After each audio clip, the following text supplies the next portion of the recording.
Hello everyone, my name is Vic Wright. In this video I want to talk about different tips and tech for optimizing the Dancer job in Final Fantasy XIV Shadowbringers. I'm going to break this down into the following categories, and I'll have timestamps if you want to skip to anything in particular. Final Fantasy XIV's Dancer job is a ranged DPS with heavy focus on support buffs. Through your dances you will increase the damage of yourself and your party members. To start off, I want to explain the rotation or lack thereof. While you do still have a rotation to an extent, your job is more heavily based on reacting to what procs you get, procs being an effect tied to an ability that has a chance to activate. It activating is called a proc. For example, almost all of Dancer's weapon skills and abilities have this 50% chance to activate in its description. So with this move here, Reverse Cascade, it says it has a 50% chance to give you a 4-fold feather. You getting the feather here is a proc. Now because of this, Dancer, instead of having a standard rotation of 1, 2, 3, 4, 5, it'll be more like 1, 2, since you got a proc from 1, use 3, since you didn't get a proc from 2, skip 4 and go back to 1, and that's just the weapon skills. So the job is a lot more about reacting to these procs, and due to the fact that some weapon skills might not always be available, and that when they are, they might have a time limit on them, rotation is really just a priority order on your weapon skills you want to follow. I'll go into detail about the priority order towards the end, once I've explained a lot of the finer details of some of these weapon skills and abilities, so that you understand why. If you've played any job of the combo before, you'll know how the combo system works, and how it can be broken when using the wrong weapon skill at the wrong time. While the Dancer, even though you have a large group of weapon skills, you actually only have 2 combos that are only 2 weapon skills long each. Everything else, while it might look like a combo at a glance, are just procs. Due to the way the Dancer functions, even though it only has 2 small combos, there's actually only 3 weapon skills that would break either of the combos, and that would be either repeating the first part of the combo, or pressing any part of the other combo. Saber Dance, Standard Step, Technical Step, all your Flourish procs, none of these break combos, which means you can be a lot more flexible with what you cast and when you cast it. Standard Step is one of the major abilities of the Dancer. Even though it is classified as an ability, it activates on the global cooldown the same way a weapon skill would have. Now I'm going to pronounce this horribly, but when you use Standard Step or Technical Step, the weapon skills Cascade, Fountain, Reverse Cascade, and Fountain Fall will swap and turn into Emboîté, Entrechat, Jeté, and Pirouette. These are the 4 dance steps. Something I'd recommend for this is to have your dance step gauge somewhere that is extremely convenient for you to keep an eye on. This way when you dance you don't need to look down at your hotbar or so far to the side to know what steps you need to do. For example, I have it here so it appears right above the boss's health bar. This way when I'm dancing I can just keep an eye on the gauge instead of looking at my hotbar. Since I know which hotkey has which colour, I can just look at the gauge and go, alright, red, green, yellow, blue, done. This way all the important information I need to keep an eye on stays in the one spot. Now onto the little things about Standard Step. One is the AoE damage when this attack falls off. It'll do the full damage to the first target it hits and then less for each extra target. The order of the targets that are hit can be manipulated. The closest enemy to you will be the first target, and so on. So in fights with more than one enemy, stand right next to your main target to deal the maximum amount of damage to them. Another thing is that the buff from Standard Step gives lasts for a minute, but the cooldown of Standard Step is only 30 seconds. Since Standard Step is your second highest damaging attack, you absolutely should be using it the moment it comes up off cooldown every time. And on to the opener, once you start using Standard or Technical Step, the cooldown begins. Even while you're mid-dance, that cooldown has already started. You can be in the dance for up to 15 seconds, so during the opener, if you start your dance when there is 15 seconds left in the countdown, you can finish Standard Step right as the countdown finishes, leaving you with only a 15-second cooldown before you can do the second Standard Step. Which means during the technical buff in your opener, you can get another Standard Step off. And speaking of buffs, if you're in a group that is willing to wait, you can pre-dance before a pull. Assuming the arena is big enough that you can be out of the boss's range, you can use Standard Step to give yourself the buff, wait 30 seconds before your tank starts the countdown. This gives you the time to have the cooldown come up, pre-dance, and have the standard buff on that first hit for a little bit of extra damage. Just keep in mind that in mid-core or casual stuff, not everyone's going to want to do this. But usually in my group, we'll have the Dancer dance, and then the tank will put a ready check up. Once 25 to 30 seconds passes, the Dancer will hit ready, and then once they hit ready, the tank will start the 20-second cooldown. Once the cooldown reaches 15 seconds, the Dancer will have standard back up, as well as the buff from the previous standard. I'll be going into the opener at the end of the video, so I'll explain this a bit better once I get there. And while I'm talking about buffs like this, I want to talk about the range of Technical Step. The range is around 15 yalms. This is 10 less than the range of your standard attacks, so keep this in mind when using technical step. Your allies might not be in range to get the buff at all, which is, not good. So you might want to move in close to the boss to make sure you can hit everyone with that buff. Onto the ESPIRIT gauge. ESPIRIT is used for Saber Dance. It costs 50 to use Saber Dance, and the gauge can store up to 100. It might be a little confusing as to what generates ESPIRIT, or dance juice as I like to call it, but I'm going to try my best to break it down here. ESPIRIT has a chance to be generated whenever a dancer or anyone with the standard finish or technical finish buffs uses an offensive weapon skill or spell. When this happens, it will generate 10 ESPIRIT per proc. However, off global cooldowns, non-damaging weapon skills and healing abilities do not generate it. Neither do weapon skills and spells cast by pets. The confusing stuff comes from stuff that are on the global cooldown but have their own cooldown. The easiest way to figure out what works is if it's classified a weapon skill or an ability. So Ninja's Shadow Fang is a weapon skill with a cooldown. This will generate ESPIRIT. However, Samurai's Subamagaishi or Dancer's technical and standard steps are classified abilities, therefore they don't generate it. Saber Dance costs 50 ESPIRIT. It does a decent amount of damage, and since it's entirely tied to the ESPIRIT gauge instead of having its own cooldown, we can basically use this to our advantage. So something you might want to do is hoard ESPIRIT. Basically, instead of using Saber Dance the moment you get 50 ESPIRIT, you want to wait until you have a buff. Either during the burst phase when technical finish along with stuff like Scholar's Chain Stratagem and Dragoon's Battle Litany's up, or if you have something like Dragoon's Eye Tether or an Astrologian card. By waiting until you have a buff, you'll increase your DPS when using Saber Dance. However, you don't really want to cap out your ESPIRIT in most cases. So, if you reach 80 ESPIRIT and you don't have any buffs up, just go for it, use it to avoid overcapping. Now for the fun stuff. See, everyone's going to be fighting over who gets to be dance partner, and everyone will try and tell you that you're a job based on supporting other people. But truly, you're just as selfish as every other DPS, so you're going to pick the partner that's going to benefit you the most. And when doing so, you've got a few things to take into consideration, like their gear, the DPS they're going to be doing, and other factors like how much ESPIRIT they're going to be generating for you, how well they can make use of devilment, and so on. Because remember, all the damage they do during devilment benefits you. You can cut out most of the busy work by just looking at a pre-made priority list, so I'm going to go through here and explain what the priority list is of partners and why each job is ranked that way. So the order of priority is Samurai, Monk, Ninja, Black Mage, Summoner, Dragoon tied with Red Mage, Machinist, Bard, another Dancer. Samurai along with Black Mage are usually going to be the highest personal DPS of the group. However, Black Mage have consistent damage, while Samurai has a very strong burst window potential that can capitalize on devilment.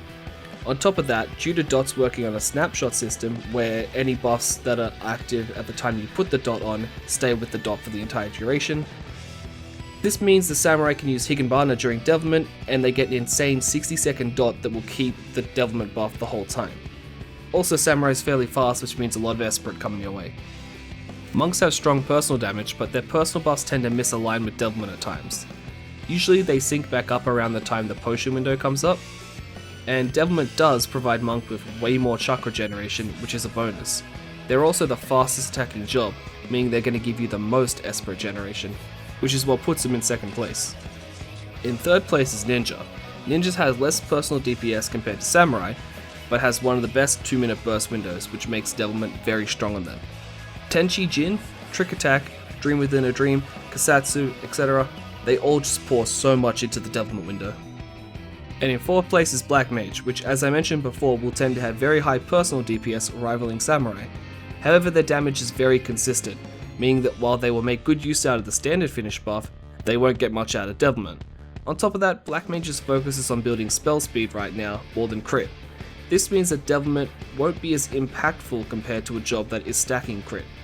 However, due to them focusing on skill speed, Black Mages will help with ESPIRIT generation. Summoner has really good personal DPS too, however unlike Black Mage they tend to focus on crit, direct hit and determination more than they do spell speed. This means the ESPIRIT generation will be lower, but devilment's crit buff will be much more effective. Now Dragoon and Red Mage are tied here. They both have similar personal damage, decent burst windows every 2 minutes, and both stick to around the same slower spell or skill speeds. meaning both have slower ESPIRIT generation. Basically, both jobs are tied as painfully average dance partners. Machinist has decent personal DPS, but also stumbles a bit with Devilment. Reassemble guarantees a crit and direct hit, which means there's one less global cooldown that's even going to get a benefit from Devilment. Wildfire 2, which is a large bit of Machinist's burst, can never crit or direct hit, so Machinist is a bit of a miss here. Bard has one of the lowest personal DPSs, and their burst windows just don't sync up with Devilment at all.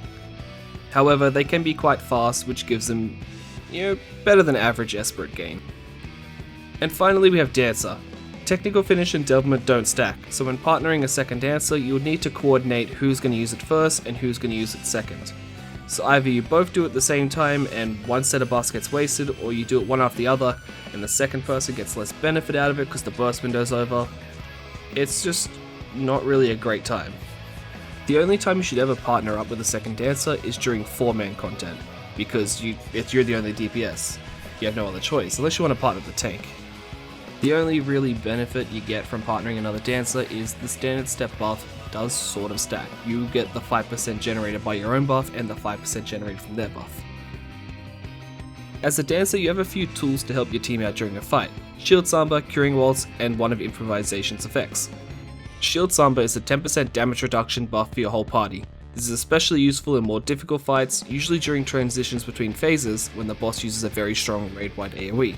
Using this will help keep your team alive or comfortably healthy, which will help out the healers. There's also Curing Waltz. This will cast a 300 potency heal around you and your partner in a small AoE.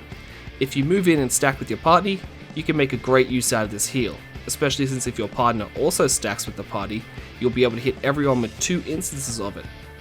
This makes it a pretty solid heal to lessen the load on your healers, which will help them out and let them cast more glare.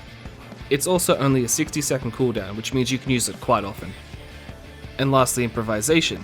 This will have you dance in place for up to 15 seconds until you move or cast any weapon skill or ability. During this, anyone in the range of the dance will generate ESPIRIT. Since it's cancelled upon moving or casting anything, the best use of Improvisation will be when the boss is untargetable for some length of time. On top of this, everyone in the circle is also going to receive a 10% healing buff for about 5 seconds after the effect ends. This means that if you know there won't be any significant downtime in the next 2 minutes, you can tap Improv to weave it between 2 global cooldowns to give a slight heal buff if done right before an incoming raid-wide AoE. You can also generate 10 ESPIRIT if you manage to catch all 7 party members in the AoE. Double weaving is when you use 2 off-global cooldowns between 1 global cooldown. Normally, you would be safest using 1 off-global cooldown between a global, because otherwise you run the risk of clipping. This is when you end up not being able to use your next global cooldown the moment it's up, because of the animation from the previous off-global that you used in between. Usually you'd only want to double weave if your job and build has a slower skill speed, the animations are shorter and more safer to use, or if you just have a really good connection and live in like the basement of the servers. On Dancer, we fall into that first and second category cleanly with Fan Dance and Fan Dance 3. Both of these have shorter animations, and since on Dancer we stick relatively close to that 2.5 GCD, we can easily weave both Fan Dance 1 and Fan Dance 3 within a GCD window. One thing to note is not to attempt this after using Standard Finish or Technical Finish. The cooldown is much shorter after using either of these. I believe you can get away with using this if you have really good connection, but I don't know how close you need to be to the server to get that. But anyway, being able to double weave on Dancer is very useful, especially when you find yourself having a run with really good luck. You'll have 4 feathers, and every time you use a feather, you're getting that Fan Dance 3 proc, and you're just struggling to hold all these feathers. So being able to double weave means you can use Cascade, and then Fan Dance, and if you get the proc, you can use Fan Dance 3 all before it's time to use Fountain. One of the things I do to help me with this is whenever I use Fan Dance, I automatically double weave the Fan Dance 3, even if I didn't get the proc. There's no downside to pressing the button when it's not up, so I just make a habit of it. So for example, when I'm in my burst window, I find myself pressing Reverse Cascade, then before I even know I got a feather, I'll press Fan Dance, and then I'll press Fan Dance 3. If I got any procs, they'll all activate. If I didn't get any, no harm done. When gearing up a Dancer, you want to try and avoid skill speed where possible. The reason for this is because having too much skill speed will impact how effectively you can double weave feathers. It'll also run the risk of misaligning standard step and technical step cooldowns when it comes to drifting. So anyway, back to the skill priority for Dancer. There's a lot of finer details that could alter this, but for the most part, this is pretty much how you're going to follow it. If any of your Flourish global cooldowns are about to run out, use them. Focus on the higher potency one first, so that would be Fountain Fall over Reverse Cascade, over Blood Shower, over Rising Windmill. Keep in mind this is only if they are about to fall off. Second on the priority list is Standard Step if it's available. It's a safe bet that you're going to be using it the moment it comes off cooldown, unless you have a Flourish proc that's about to expire. After Standard Step there is Saber Dance if you have 80 or more ESPIRIT, or if you're in the middle of a buff window. Then it becomes Fountain Fall if it's up, Fountain if the combo is about to run out, any of your other Flourish procs, and finally, if nothing else, use Cascade and Fountain. Now I'm going to jump over and show you what the opener looks like. So here I'm going to start off with pre-dancing. I'm going to wait until there's about 2 seconds left in my dance timer, and that's when I'm going to use my pot. If you decide to use potions, that's the best time to use it. So you watch here, I use my potion, then I'll use my Standard Step and go straight into Technical. Once Technical is finished, I'm going to use Flourish.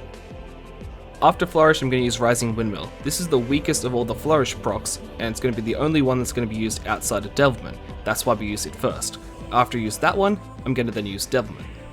After Devilment, it then just becomes following the priority list. I'm going to use all of my Flourish procs, I'm going to weave in my Fan Dance 3s and my Fan Dances, and then once Standard Step comes off cooldown, which would be pretty early on because we pre-danced, I'm going to use Standard Step. Keep in mind that normally you'll be getting a lot more Saber Dances in this. I have no partners or no party members here, so that's why I'm getting like no ESPIRIT here. So I'm going to show it to you one more time, and this time I'll have some notation on the top of the screen that will show you what's being used.